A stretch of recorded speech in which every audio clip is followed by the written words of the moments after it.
자, 오늘 소개할 애니는 체인소맨을 그린 후지모토 타츠키 작가의 단편집이 애니메이션으로 나왔다고 해서 같이 알아보려고 합니다.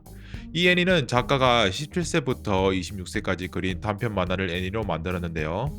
총 8화까지 있으며 8가지 에피소드가 준비되어 있다고 합니다. 각 에피소드마다 감독도 다르고 작화도 다르며 단편집 내용을 그대로 담아냈다고 하는데, 그럼 시작하겠습니다. 자, 후지모토 타츠키 17-26. 체인소맨 룩맨의 천재 작가 후지모토 타츠키가 17세부터 26세까지 그린 8편의 단편 극장, 이렇게 되어 있는데, 이렇게 파트 1, 파트 2로 나눠서 나와 있네요. 이제 장르를 따지면 진짜 여러 가지가 있는데, SF도 있고 뭐 고어, 블랙 코미디 막 여러 가지가 있는데, 감독도 많아요. 이게 각 한 편마다 감독도 아까 다르다고 설명드렸죠. 이렇게 나눠져 있습니다. 캐릭터 디자인도 다 제각각이라서 각자 하나씩 소개해 보려고 합니다. 영상 한번 볼게요. 人間はやっぱりまだ生きてるんだって。人間に生存する権利はない。人間を一方的に殺して食べるだけなんで。マジで食うのかよ。 처음 에피소드는 뒤뜰에 두 마리의 닭이 있었다라는 에피소드입니다. 줄거리는 19년도에 인류와 외계인 사이에 전쟁이 있었고, 거기서 인류가 패배하게 됩니다. 거기서 인류는 극소수로 지구 곳곳에 흩어져 멸망했다는 소문까지 있는데, 한편 외계인은 인간의 문명이 마음에 들어가지고 지구에 정착했고 인류처럼 생활합니다. 그런 세계에서 외계인 학생 요헤이는 학교에 사육 담당을 맡고 있는데, 거기에 두 마리의 닭을 돌보게 되는데 그 닭에는 비밀이 있었다. 이런 애니메이션입니다. 여기 키 비주얼 봤을 때 닭 보이시죠? 이 닭이 인간이라는 그런 비밀을 갖고 있습니다. 그리고 이 초록머리 보이시죠? 초록머리가 이 요헤이라는 외계인입니다. 이게 처음 에피소드 봤을 때 이게 처음에는 뭔 내용인가 싶었는데, 점점 가다 보니까 이게 뒤편에 요거 이 두 명이 인간인 거 말고도 다른 이게 비밀도 있으니까 보시면 좋을 것 같습니다. 장르로 따지면 약간 SF 쪽에 가까운 것 같아요. 외계인이 나오니까 SF, 고어도 포함되는 것 같습니다. 이 에피소드에서 나오는 외계인은 인간이 맛있다고 하는데, 닭탈을 이게 썼다고 이게 인간을 못 알아보는 건 좀 눈이 안 좋은가 싶기도 했는데, 이게 그리고 요회의 여친이 있거든요. 여기 뒤에 보면 여기 노란색 머리 보이시죠? 노란색 머리가 여친인데 약간 이 에피소드에서 좀 개그용으로만 넣은 것 같고, 그리고 확실히 이게 후반부로 가면은 액션씬이 좋았다는 제 평가입니다. 그래서 후반부에 짧게 액션씬이 나오는데, 후지모토 작가의 애니를 입문하려면 좀 어렵게 느낄 수 있을 것 같아요. 그리고 액션씬은 좋았다. 그렇게 평가하려고 합니다. 童貞のままいつか死ぬ。私には何をしてもいいけど。何をしてもいいけど。 두 번째 에피소드는 사사키군은 총알을 막았다라는 애니메이션입니다. 줄거리는 담임인 카와구치 선생님에게 연심을 품고 있던 사사키는 선생님을 보기만 해도 가슴이 뛰고 이윽고 신처럼 숭배할 정도로 빠져듭니다. 이게 본방학에 보충을 원래는 듣는 걸 별로 안 좋아하는데, 이게 본방에 보충을 들 정도로 이게 선생님에게 빠지게 됩니다.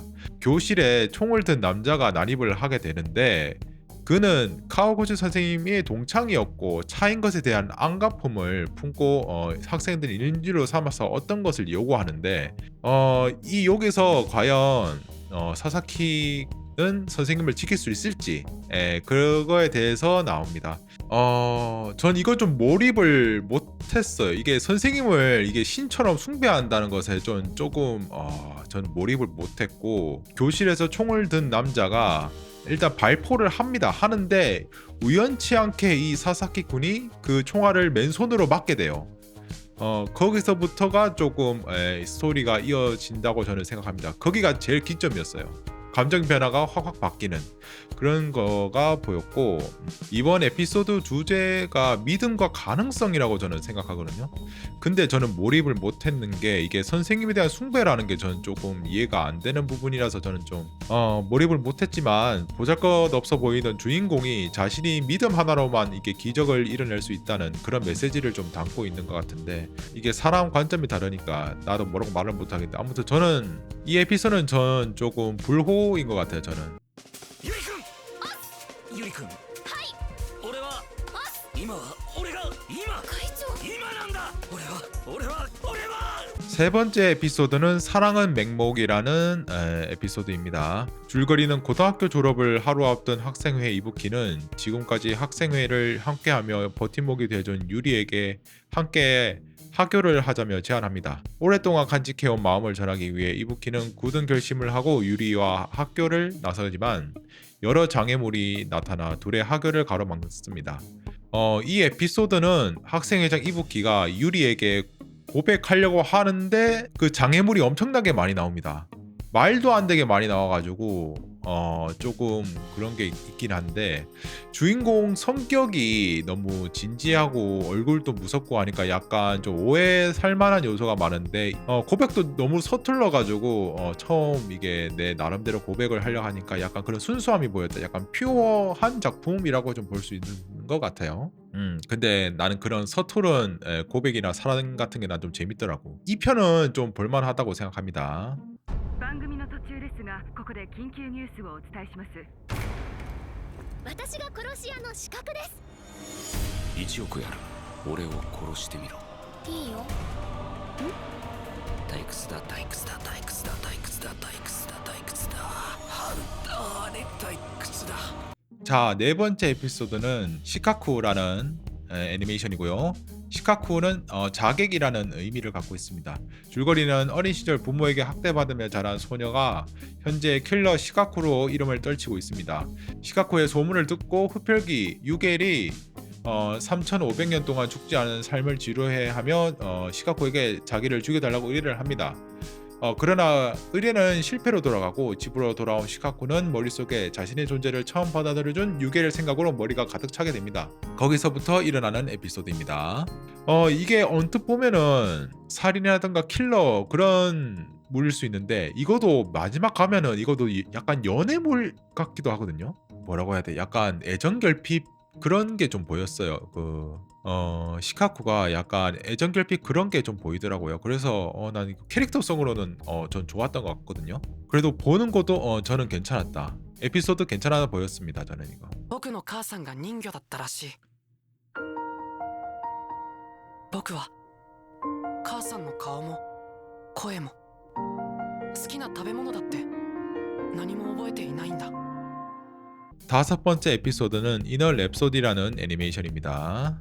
바닷가 마을에 사는 소년 토시히데의 보물은 바다에 버려진 이너의 피아노라고 하는데요. 엄마가 이너인 토시히데는 그 피아노를 연주할 때만큼은 엄마와 이어져 있다고 느끼기 때문입니다. 어느 날 평소처럼 피아노를 연주하던 토시히데는 숨어서 듣고 있던 이너 소녀 시주를 만나게 됩니다. 토시히데가 자신을 구해준 보답으로 시주에게 피아노를 가르쳐주면서 둘이 점차 친해집니다. 하지만 이너는 인간을 먹는 무서운 존재인데요. 위험한 연애물이 여기서 탄생하게 됩니다.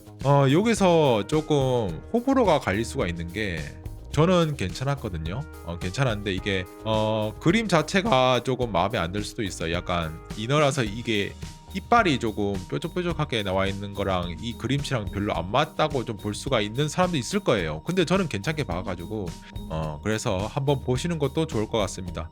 모종의 이유로 둘이 살짝 거리가 멀어지는 계기가 있는데 거기서도 표현력이라던가 아니면 바다, 물 이런 표현력이 좀 좋아가지고 전 좀 재밌게 봤습니다. トシヒデは目が覚めたら女の子になっていた病になった。僕心まで女の子になっちゃったのかも。 여섯 번째 에피소드는 자고 일어나면 여자애가 되는 병이라는 애니메이션입니다. 어느 날 눈을 떠보니 여자애가 돼버린 소년 토시히데? 여기도 토시히데였네. 이는 매우 희귀한 증상으로 평생 고칠 수 없는 불치병이라고 합니다. 미소녀가 된 토시히데는 반 친구들의 호기심 어린 시선을 받으며 남학생들에게 왕따 표적이 되고, 그때 토시히데를 구해준 건 여자친구인 리의 오빠 아키라였다.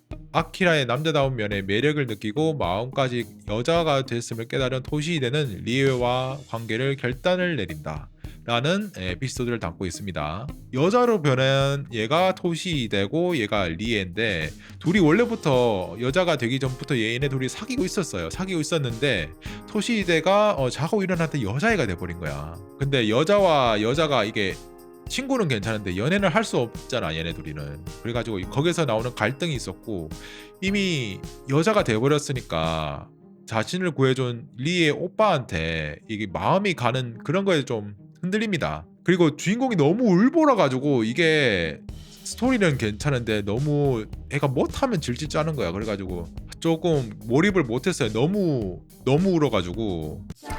ドンテン暗黒煉獄激痛王と破壊最悪墓地 7번째 에피소드 예언의 나유타.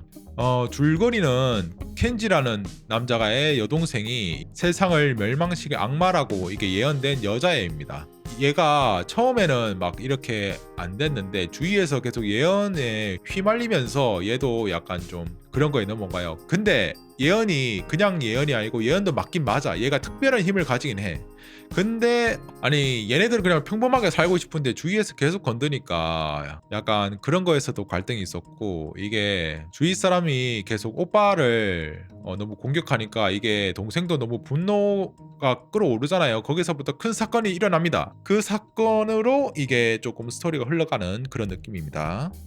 평가를 하자면 이게 갈등선이 좋았어요. 그리고 이게 세상 멸망은 그냥 한 컨셉이고, 이 여기서 나오는 오빠와 동생의 이 감정선을 좀 봐줬으면 좋겠다는 그런 애니메이션입니다. 이게 작화도 괜찮고 스토리적으로 괜찮아서 저는 꽤 마음에 들었던 에피소드입니다. 美術学校なんかに入らなきゃよかった。油絵で部屋の中は臭くなるし、何より一番最悪なのが 자, 마지막 에피소드 여동생의 언니라는 애니메이션입니다. 줄거리는 미술학교에 등교한 미츠코가 현관에 자신의 그 누드가 그려진 그림을 발견합니다. 미츠코가 그 그림의 주인은 미츠코의 여동생 쿄코였는데, 그 쿄코가 콩쿠르에서 금상을 타면서 그 그림이 바로 현관에 걸리게 됩니다. 근데 여기서 이게 복수를 해야 되잖아. 그래서 나도 이게 펜을 잡아서 이게 열심히 동생의 누드를 그려서 학교 현관에 걸겠다라는 복수심에 동생과 오랜만에 대화하면서 동생과의 추억을 스쳐 지나간다는 그런 이야기입니다. 근데 왜 이게 현관에 걸려야 되느냐? 이게 학교가 미술학교다 보니까 약간 전통 같은 게 있는데, 콩쿠르에서 우승한 작품을 현관에 걸게 돼 있어요. 근데 하필 쿄코가 누나의 누드 그림을 콩쿠르에 내서 그 금상을 타버려가지고 그게 현관에 걸게 됩니다. 그걸 전교생이 다 봐요. 그래서 아주 나쁘끄러운 그런 상황이 나왔다. 저도 이거 여동생 언니 저 이거 재밌게 봤거든요. 이게 약간 스토리적으로 괜찮고 언니와 동생의 이게 감정선이 저는 좀 좋았어가지고, 어렸을 때는 앞을 가는 그런 이미지가 있었는데 점점 시간이 지나면서 이게 동생이 언니를 추월할 정도의 재능을 보입니다. 거기서 오는 그런 게 있었어요. 질투? 약간 그런 게 있어가지고 약간 동생이랑 그냥 거의 말을 안 할 정도로 그렇게 돼가지고 했는데, 이 사건을 계기로 동생이랑 서로 대화도 하면서 옛날 추억들을 얘기하면서 씻어 지나갑니다.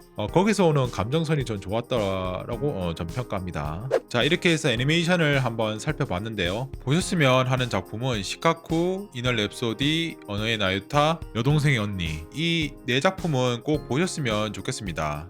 재미있게 보셨다면 구독과 좋아요 눌러주시고, 저는 다음에 더 재미있는 애니메이션으로 다시 뵙겠습니다. 끝!